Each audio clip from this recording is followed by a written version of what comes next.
Hello तो दोस्त, आपका अपना यूट्यूब चैनल शर्मा एजुकेशन पर स्वागत है। आज आप लोगों को लिए चलता हूँ NCERT mathematics class 10th chapter real numbers का 1.3 चैप्टर है। इसमें 1.3 में कहता है सवाल हम लोगों को कि सिद्ध कीजिए कि √5 एक अपरमेय संख्या है। सिद्ध कीजिए कि √5 एक अपरमेय संख्या। एक में सवाल कहता है सिद्ध कीजिए कि √5 एक अपरमेय संख्या है। यही सिद्ध करना है कि 5 एक अपरमेय संख्या। देखिए 5 एक अपरमेय संख्या है, इसको सिद्ध करने के लिए हम क्या करेंगे। यदि ऐसा सिद्ध करने के लिए हम लोगों को चला आवे तो हम लोग क्या करेंगे, √5 को अपरमेय संख्या सिद्ध करने के लिए, अपरिमेयता सिद्ध करने के लिए हम लोग उसका विपरीत मानते हैं। कह रहा है अपरमेय संख्या, हमको मानना है परमेय संख्या। समझ रहे हैं ना। कह रहा है आप लोग क्या, अपरमेय संख्या, लेकिन हमको विपरीत मान के चलना है कि √5 एक यानी √5 एक परमेय संख्या है। तो सॉल्व यदि संभव हो तो माना कि √5 एक परमेय संख्या है। परमेय संख्या है। यदि संभव हो तो मान लिया कि √5 एक परमेय संख्या है। अब देखिए आगे क्या होता है। जब √5 एक परमेय संख्या मान लिए हम लोग, तो इसीलिए √5 बराबर, √5 को क्या माने आप लोग, परमेय संख्या। अब परमेय संख्या का रूप कैसा होता है, p/q के रूप में। तो p/q दे दीजिए, क्योंकि √5 को ही परमेय संख्या माने हैं। जहाँ q नॉट इक्वल टू 0, जहाँ q जो है 0 के बराबर नहीं होगा। अब देखिए हम लोग क्या करेंगे, नहीं कुछ तो एक है, एक दे सकता है। अब क्रॉस मल्टीप्लिकेशन कराते हैं कि √5 गुने q, √5q बराबर 1 गुने p, कितना p। अब दोनों ओर वर्ग करते हैं, दोनों ओर वर्ग करने पर, दोनों ओर वर्ग करने पर, इससे पहले मैंने आप लोगों को एक थ्योरम बताया था कि n एक अभाज्य संख्या हो तो √n एक अपरमेय संख्या होता है। किसी भी अभाज्य संख्या पर यदि हम रूट रख देते हैं तो वह हमेशा अपरमेय संख्या होता है। इस थ्योरम को मैंने प्रूव्ड किया था और आप लोगों को बताया था कि जहाँ n हो वहाँ आप लोग जो है सिर्फ उस नंबर को, जिस नंबर्स को अपरिमेयता सिद्ध करना है, उस नंबर्स को आप सिर्फ n के जगह पर पुट कर दीजिए, वह अपरिमेयता, वह संख्या अपरिमेयता सिद्ध हो जाएगा। तो आप लोग यदि यह मेरा वीडियो नहीं देखे हैं तो आप लोग पीछे वाले वीडियो में जा करके इसका लिंक दिया हुआ है, आप लोग दे सकते हैं। तो तब पर भी मैं यहाँ बताने का फुल प्रयास करूँगा। आप लोग अस्थिर देखेंगे मेरे वीडियो को। तो दोनों ओर वर्ग करने पर, दोनों ओर वर्ग करने पर, तो दोनों ओर वर्ग कर लेंगे। √5 q का वर्ग बराबर p का भी वर्ग। वर्ग का जब पावर 2 देते हैं, जब घात 2 दिया जाता है, दोनों ओर घात 2 दे दिए। अब देखिए √5 का स्क्वायर √25 हो जाएगा। अब q का स्क्वायर, q² बराबर p का स्क्वायर कितना, p², या √25 का वर्ग कितना 5 q², तो q² बराबर p²। अब देखिए q² को इधर रहने देते हैं। अब p² इधर है, 5 इधर गुणा के रूप में जाएगा, उधर भाग के रूप में p²/5।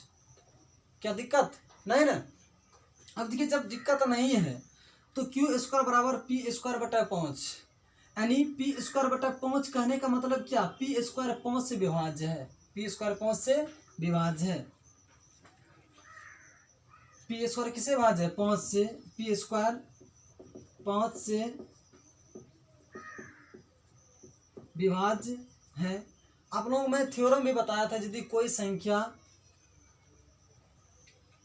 एक संख्या से भाज्य हो, यानी पी स्क्वायर ए से भाज्य हो, इसका मतलब पी भी क्या होगा? ए से भाज्य होगा। थ्योरम भी बताया था मैंने।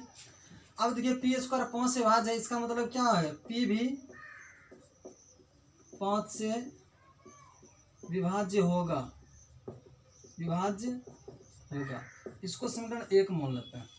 बोले दिक्कत किसी को? प्रॉब्लम नहीं ना? अब देखिए पुनः माना कि n बराबर p बराबर 5 के। p बराबर कितना? 5 के। अब पुनः जब मान लिया p बराबर 5 के, तो इस p के वैल्यू को, यानी p के मान को समीकरण 1 में पुट करते हैं, यानी रख देते हैं। इस समीकरण में रख देंगे तो p का मान समीकरण 1 में रखने पर, p का मान समीकरण किस में? 1 में रखने पर, तो देखिए समीकरण 1 क्या है? तो समीकरण 1 लिखेंगे हम लोग क्यू स्क्वायर बराबर पी स्क्वायर बटा कितना? 5 हो गया। क्या दिक्कत आप लोगों को? नहीं ना? अब देखिए, अब क्यू स्क्वायर रहेगा इधर बराबर, अब पी स्क्वायर, अब देखिए पी का मान कितना? 5 के, तो पी के जगह पर 5 के रख लीजिए। देखिए यहाँ पी के है, पी है, तो पी क्या मान है? 5 के, तो पी जगह 5 के ले लीजिए, सिर्फ पी जगह 5 के लिए। अब स्क्वायर तो स्क्वायर कर दीजिए, क्या दिक्कत? नहीं। अब बटा देखिए 5 है तो 5 ले लीजिए। अब क्यू स्क्वायर बराबर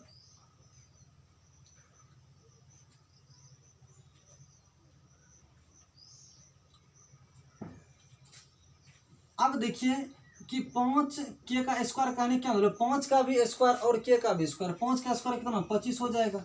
के का स्क्वायर के स्क्वायर बटा कितना? 5, 5 का 5, 5 25, यानी 5 से कटा है 25 को 5 बार में।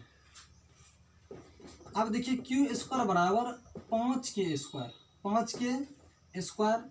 अब देखिए 5 के स्क्वायर डायरेक्ट लाते हैं इधर, 5 के स्क्वायर बराबर क्यू स्क्वायर, इधर डायरेक्ट पक्षांतरण कर लिए, 5 के स्क्वायर को लाए इधर, उधर भेज दिए क्यू स्क्वायर को। ऐसा तो कर सकते हैं।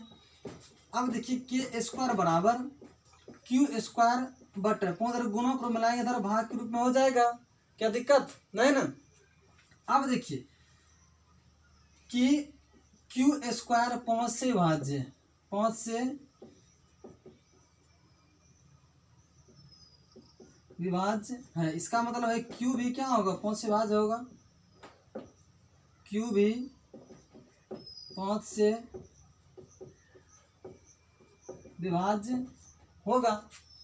अब इसको समीकरण 2 देखिए, समीकरण 1 और 2 देखिए, समीकरण 1 और 2, समीकरण 1 और 2 जो है, इसका बायां पक्ष और इसका दायां पक्ष दोनों समान है।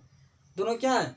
इसका देखिए बायां पक्ष और इसका समीकरण 1 का बायां बायां, दायां दायां समान है, जो कि एक दूसरे का विरोध करता है। क्यों? क्योंकि हम लोग क्या माने हैं? प्रमेय संख्या उल्टा मान रहे हैं, तभी तो समीकरण 1 और 2 प्राप्त हुआ। तो इसीलिए जो एक दूसरे का विरोध करता है, अतः मेरा मानना गलत है कि √5 एक प्रमेय संख्या, इसीलिए √5 एक अप्रमेय संख्या। यहाँ लिख देता हूँ आप लोगों को, यहाँ समीकरण 1 और 2 का बायां तथा दायां पक्ष समान है, जो एक दूसरे का विरोध करता है। अतः मेरा मानना गलत है कि √5 एक परमेय संख्या है, इसीलिए √5 एक अपरमेय संख्या है। इसी को सिद्ध करना था, प्रूव्ड है ना। अब देखिए, यदि आप लोगों को यह मेरा वीडियो अच्छा लगे तो आप लोग अपने दोस्त के साथ शेयर ज़रूर करें, और यह वीडियो यदि अच्छा लगे तो आप लोग हमें कमेंट ज़रूर करें, जिससे कि हमें भी पता चल जाए कि मेरा यूज़र बढ़ा है। इसलिए आप लोग भी कमेंट करें। धन्यवाद।